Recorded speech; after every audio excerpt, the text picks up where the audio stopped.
Hi there. Welcome to the Raven's Call. I'm Eric, Wordweaver Sjerven, Gothi of the Ridgar folk here in East Texas, and I'm your host. This is a show where I ramble on about different heathen-related subjects, just kind of whatever strikes my fancy at the time, whatever sets my mind on fire. Some of it's more advanced, basic, esoteric, cultural, whatever. You can go back through the playlists and see what we've got working with there. Oh, by the way, I did go through and add some playlists to the playlist list. To get redundant there. I broke down some of the categories. You still have the main Raven's Call playlist, but then I've got some other playlists on there where I break up episodes into subject matter, kind of groupings, like all the soul complex stuff over here, ritual stuff over here, cultural stuff over here. So, maybe it'll help if you're just looking to delve into a particular area. If you want to go back and look at those videos in particular that pertain to those areas. Because I know not everybody's interested in all the different aspects of heathenry that I talk about. And I talk about a wide variety of different aspects to heathenry based on my own view. So, and again, keep in mind, guys, this is just how I see heathenry. I'm not a walking textbook. I am just a guy with some thoughts and some experience. And I'm sharing it out there for those that are interested in hearing it. So take it for what it is, okay? So let's take care of some housekeeping real quick. For those of you that like the channel and want to keep up to date with what's going on, please subscribe down below. Ding the bell for notifications, whichever side it's on, and that'll keep you up to date. The more you interact with my videos, like hitting like and commenting, the more you'll see pop up on your thread, as well as the more my videos will pop up on other people's threads. So it really helps. It's been making a difference. So please, if you dig it, give it a thumbs up, ding the bell, all that fun stuff, okay? So if you want to contact me for any reason, check out the description below. I've got all my contact information, email, Twitter, Saraha, which I've got some really cool Saraha stuff built up, some cool poems and things like that people have been sending me. Thinking about how I'm going to share some of that out, because it's all anonymous and you guys can't know who sent what. I don't know who sent what. It's just kind of neat. So there's some poetry, a lot of just compliments and things like that, some questions. So it's been really neat. I'm digging it. It's kind of cool. So I'm going to share some of that. I don't know if I'm going to do it on the channel or if I'm going to do it on the Facebook group. Speaking of the Facebook group, I highly recommend you join Wordweaver Productions on Facebook. It's where I share out a bunch of my stuff, and you can see my written stuff as well as the videos, plus polls, things like that. A lot of interaction goes on there. So anyway, let's roll on to the subject matter of the day. Today we're going to talk about the concept of gods of limited access. This is something that's tough for some people to wrap their heads around. It was tough for me to wrap my head around at first because of kind of... I came at things early on with that typical limited understanding of things, and it took me, well, if I was a teenager, so it didn't take me long, but it took me a little bit to wrap my head around concepts that kind of broadened my understanding of heathenry. And this is one of those things that came along, and at first I kind of balked at it because it jarred with some of what I had understood, but then over the years I've come to really deeply understand what it means, and it's just kind of obvious to me now. So let's talk about that. Gods of limited access, okay? Now, to talk about gods of limited access, we have to talk about some other terminology first. And because largely the issue with the limited access understanding is that most people still carry over some kind of, I'm not going to call it baggage, but this kind of gestalt understanding of deities in general. We've been fed so much in the Western world of the monotheistic side of things. Even if you weren't brought up in a monotheistic culture or family or whatever, you're still inundated with it all the time. And so monotheists tend to have a god of omniscience, omnipotence, and omnipresence. We're going to hit these terms real quick because this is where things are going to severely differ, okay? Omniscience means literally all-knowing. The God knows everything at all times. Nothing is secret to the God. He sees all, he knows all, etc., etc., etc. The second, omnipotence, is all-powerful. He has the ability to do anything within the realm of anything because he's omnipotent. He can create, he can do whatever. Nothing is beyond his control. So, The third is omnipresence, and omnipresence actually kind of covers the other two. I had a really deep conversation with Brandon the other day about the whole omniscience mandates, or omnipresence mandates omniscience and omnipotence. It's one of those deep theological conversations we have. Not really for this channel for right now, but the gist is, in the monotheistic world, you've got this omniscient, omnipotent, and omnipresent God that's everywhere, all the time, knows everything, is part of everything, is part of everyone, and that does not translate to heathenry. People think it does, but it doesn't really. Now, this is an idea that comes mostly from the Reconstructionist side of things, because they're the ones that are taking really good, hard looks at the research. Now, you guys will hear me go back and forth on recon stances on things. I love the research these guys do. They're deep thinkers, very intelligent individuals, the ones that I've dealt with mostly. Just some great folks that really do hard research. We just go about things differently. We see heathenry a little bit differently. Different lenses, as it were. And again, I do not count myself as a recon. My goal is not to reconstruct heathenry as it was, but to let heathenry as it was inform what my heathenry becomes in the modern living age kind of thing. I'm a middle of the road kind of guy. I'm not all fluffy bunny out there crazy. I'm also not staunch hardcore reconstructionist. I'm kind of in the middle somewhere, trying to make both ends work. So the concept is that the gods as we know them are not omnipotent, omniscient, or omnipresent. Rather, they are localized, of limited power, and of limited location, meaning limited access by us to them. You know, we cannot access them necessarily all the time. And this is a concept, this is where I'm going to lose some people, okay? Let me put this out there. I get it. You guys have got your views of the gods and goddesses. And I'm going to tell you right now, my views of the gods and goddesses are that they are so grand and so just immense that we are incapable of fully understanding them, okay? So, hardcore recons will tell you that the gods can only be accessed in certain ways at certain times, typically. If I'm paraphrasing the research right, I can't put words in their mouth. Also, there's not some big conglomerate of hardcore recons. It's kind of a camp. But I think, from what I can gather, that those of a more reconstructionist standpoint see them as more limited than I do, but I see them as more limited than those that don't have any kind of reconstructionist elements at all. Okay? So, again, in the middle. So, the concept is that, I'll come back to my thoughts on it here in a bit.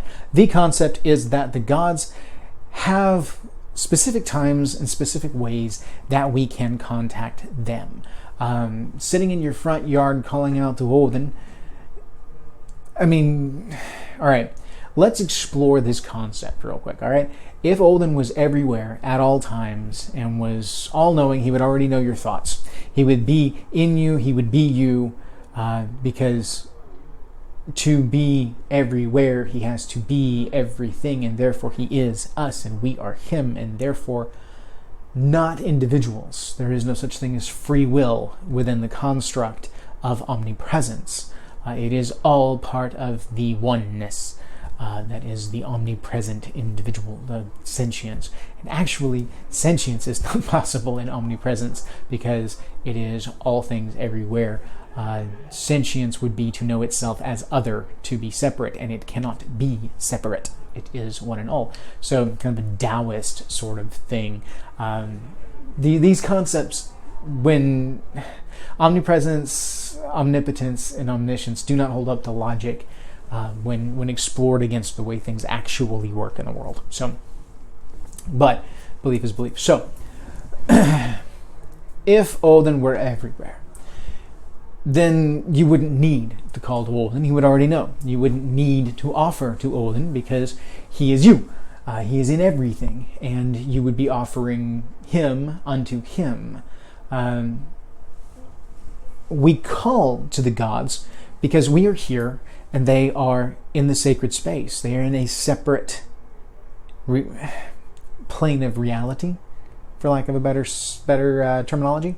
And so we call to them that they may turn their attention to us, and that we may offer to them, that we may speak to them, that we may gift exchange with them. We create a contact across a divide. If the gods were omnipresent, they would be all things. There would be no division, because everything would be the God, because it is everywhere. This does not hold up when you look at the fact that the gods themselves as a tribe are unique individuals. They are never in the old texts viewed as all aspects of one singular deity, of one singular sacredness. They are individuals.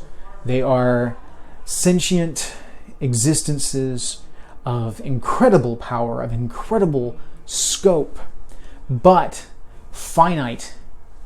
Even our gods are said to be mortal. I mean, Ragnarok, the twilight of the gods, the death of the gods, is spoken of because the gods are not undying. I mean, they're ageless because of the apples of Idun, but they're not immortal in that they cannot be killed. Balder dies and goes to Helheim.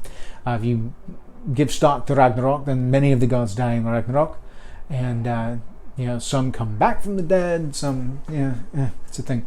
So, finite existence, separate identities. Things only need names to be identified against or separated from something else, because this entity that is Odin exists, and this entity that is Thor exists.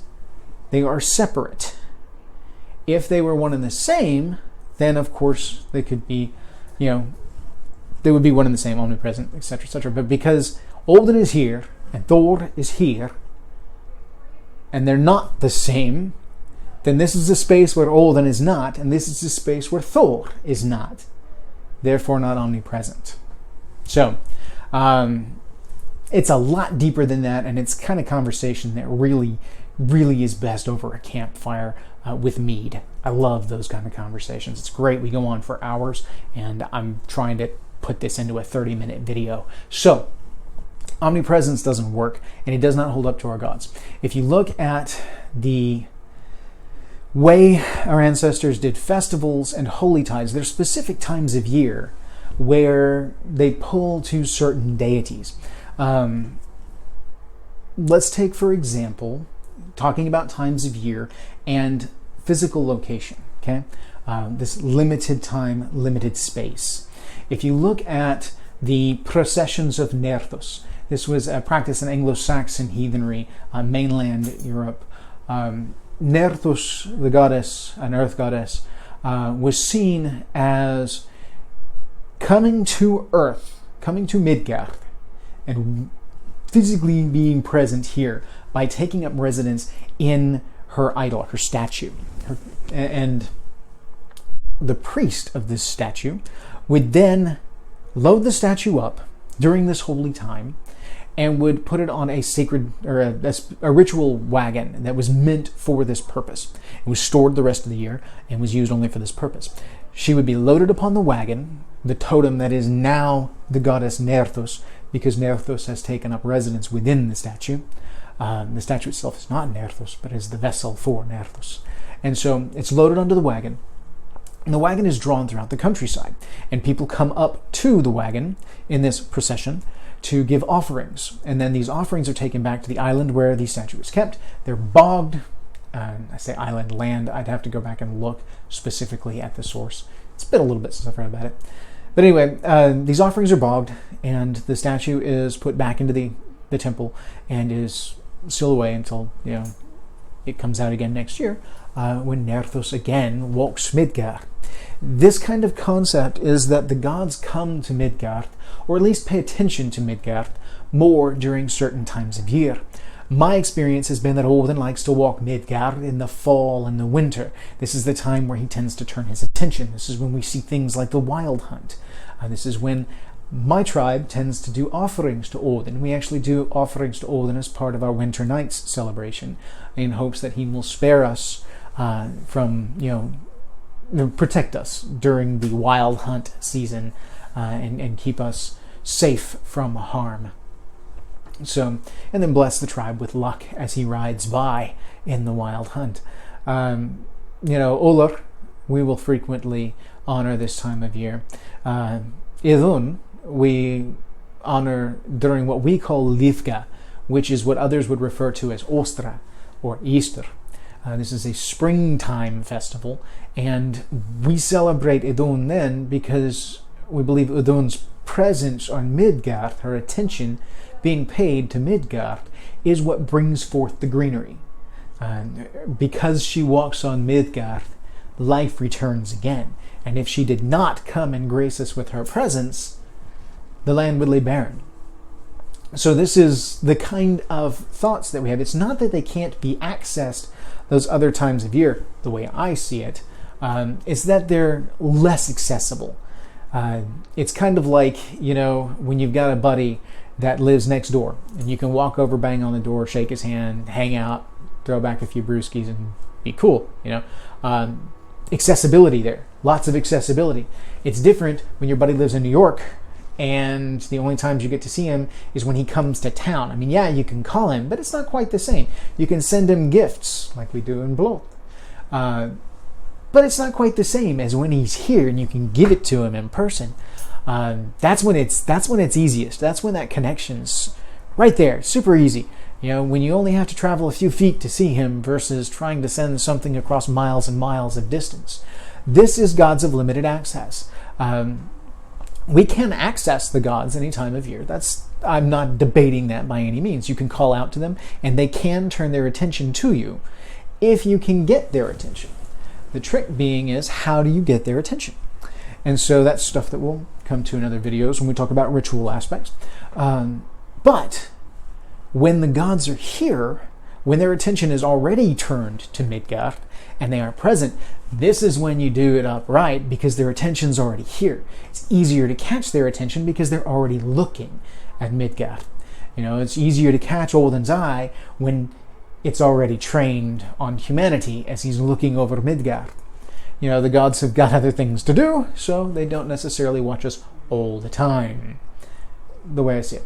So, and again, I've gone back to the idea that the gods are separate individuals. I'm a hardcore polytheist. These are terms that I've concocted looking at kind of paganism in general, as far as a hard polytheist, a soft polytheist, monotheist, etc.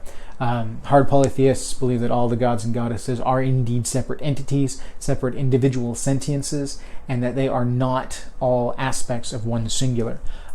Soft polytheists I see as those individuals that see each of the gods as a manifestation or aspect of a higher being. It's actually closer to monotheism than it is to polytheism.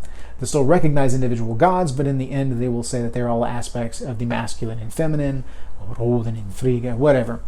And ultimately speaking, these individuals, when pushed to further explore their thought processes, see that they view the male and feminine deity as aspects of one divinity, and that it is these branches down.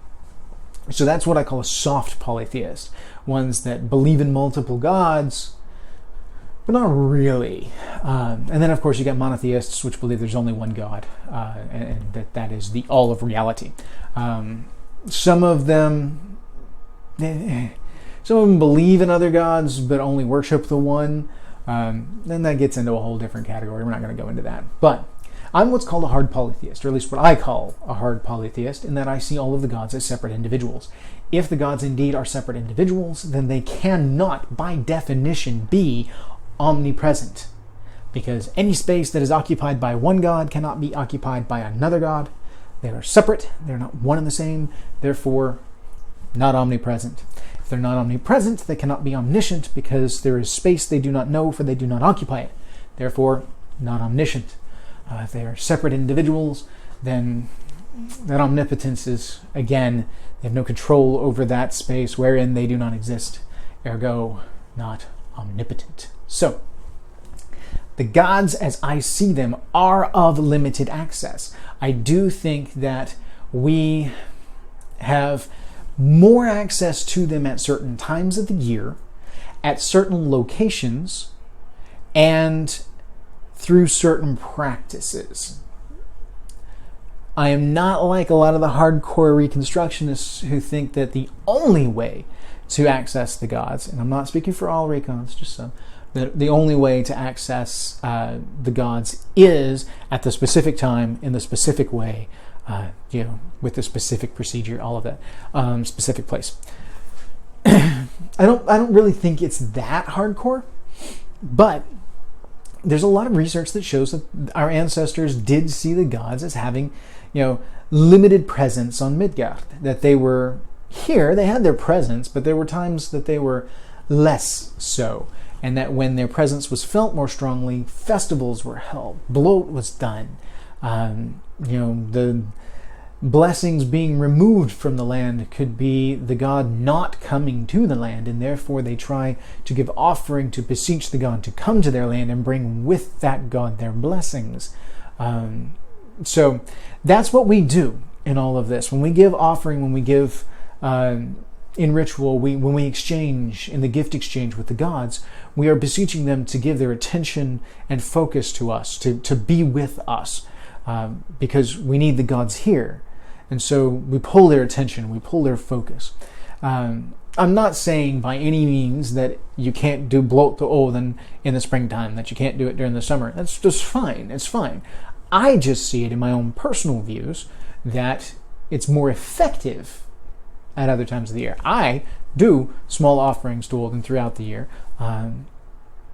whereas I do some big stuff to him during winter nights and Yule, because this is the time of year where I feel his presence most heavily on Midgard. The other times I tend to pay attention to the gods and goddesses that have come to visit, so to speak, because they're here. I would dishonor them not to honor them, which is part of the reason why we hold the festivals. It's why we uphold these things.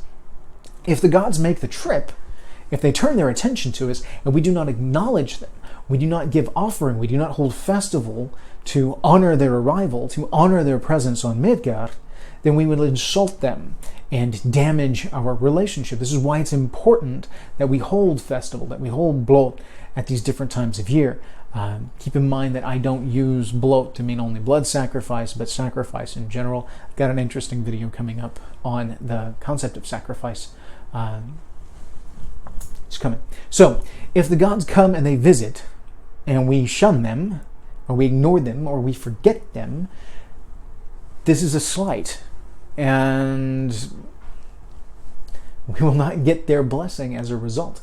So, if we want the blessings of the gods, if we want reality as we know it to continue to garner their attention, and therefore the maintenance and rejuvenation of energy that comes from the gods tending to their creation, we must uphold these traditions. We must uphold festivals. We must uphold offerings. Because if we don't, and the gods lose interest in us, lose interest in Midgard in general, then what is to keep Midgard going? What is to keep it alive? Because if you think about anything that you leave out in the barn, so you've created something, a cool tool, clockworks, all of that stuff, and you leave it in the barn for years because you lost interest in it and you haven't come back to it in ages. And then all of a sudden you come back to it ages on and it's rusted, it's broken, entropy is set in.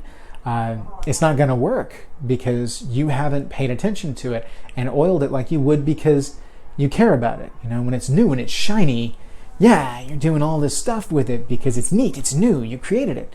But if you want it to last, well, then you have to pay attention to it. And so we need the gods to pay attention to us. So that is why we hold the rituals that we do.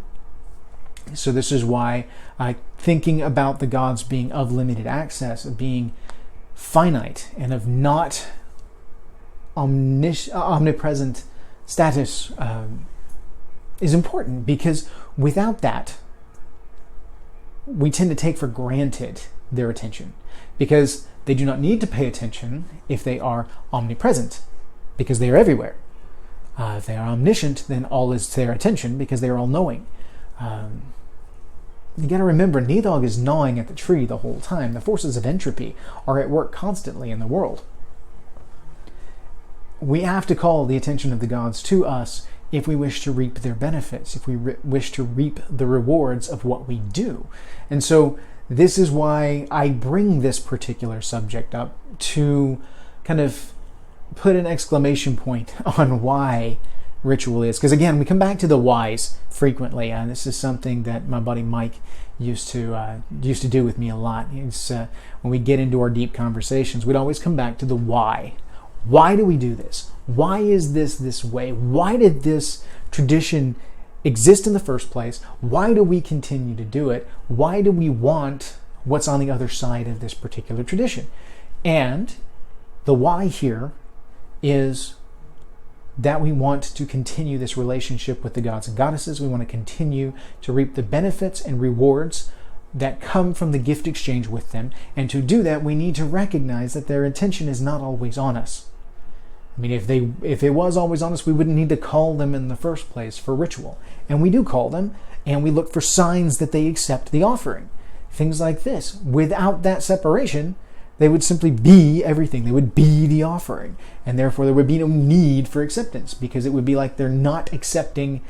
Like if I was to give offering to Odin, and Odin was omnipresent, think about the ludicrousness of this. If Odin was omnipresent and omniscient and omnipotent, all of that, then he's all places, he's all things, and therefore he is me, he is the altar, he is the offering, and he would be giving offering to himself to get blessings from himself, for himself, by offering a thing of himself. And if he rejected it, then he would be denying himself. It doesn't hold up. It all falls apart. We give offering because Odin is Odin and we are mortals. We are men and women on Midgard who give offering to the gods to get their blessing. Now, I know Odin is called the All-Father. This is a moniker that's born out of the fact that, he was given kind of that monotheistic godlike status in latter years after the conversion. During the conversion, it was kind of a way to help kind of bring people in, plus it's bleed over from monotheistic viewpoints. Even within our own mythology, you can look and see that Odin is not the father of all the gods, but he is kind of a chieftain, he is a leader, he is a priest class. The All-Father moniker is one that I still use with respect for Odin, because he is like a father to all, in part of his personality, part of his aspect. He's also a war god, a chthonic god, a god of death, god of poetry, god of creation. He's a god of many things, but he's not all things. None of them are. Thor's not, Heimdall's not. The only one that you get into some kind of omniscient understanding is when you talk about Frigga, and Frigga supposedly knowing the destiny of all things. This is something that still requires some looking into, because ultimately, even though it sounds like she would be then omniscient, it sounds more like, from what I can interpret, that Frigga has the ability to see all of the possible outcomes in the future for weird. She's like the ultimate Sith Kona. She just naturally sees the Matrix and can tell where things are going to play out and what's coming, without even having to think about it or do. She just knows. And as good as some of the people here on Midgard are at doing that, it's natural to her because she is a goddess. So there we go. This is my basic understanding of the concept of gods of limited access. Again, I am not saying that the gods don't hear you when you give your pleas, your prayers, and your offerings. I'm not saying that at all. What I'm saying is that there are times of the year where they are more here and therefore more accessible to us than there are at other times. And that there may be times where the gods do not turn their attention to Midgard. I have yet to experience within our tribal rituals the gods not turning their attention to us when we call them, but I think that's because we're using a formula that works and that we are contacting and accessing them. Personally, this is what I've experienced, and so I'm going to hold true to what we do because it's working for us. It's a piece of us. So I don't know if y'all can hear the noise in the background. There's a meeting going on in the other room, but I got to shoot when I can shoot. So anyway, if you guys have any questions, please feel free to give me some feedback. All the contacts down below. If you like the video, please ding like, subscribe, hit the bell, all that stuff we talked about earlier. This is a deep conversation. This is a deep subject, and it's one that I'm going to come back to because it is kind of important in relation to some other elements that we're going to talk about in the future. Okay? And yes, I know I made the whole thing about Odin sacrificing himself to himself, and there's the whole Odin hanging on Yggdrasil to get the runes, etc., etc., etc. Different kind of scenario, okay? That is self-sacrifice to gain wisdom. I'm going to do a separate video entirely on that subject here in the not too distant future. It's not like first on my list, but it's on the list. I've got a running tally in my other phone over here that allows for all kinds of ideas to pop in my head. So we'll come back to that. If you got any questions, hit me up. You know how to reach me. In the meantime, hope we've lit a mind fire and that you guys go out and do your own research, build your own understandings and your own thoughts on this. The big thing to take away is that because the gods are of limited access, there are times that they are here physically. I say physically when they're more present on Midgard, when they come to visit. And if we don't honor them when they come to visit, we might insult them. And that's a thing, okay? So, thank you guys. Appreciate you. Look forward to a lot more episodes in the future. As long as you guys like what you're getting, I'm going to keep producing. So, hail to you all. May your ancestors smile on you.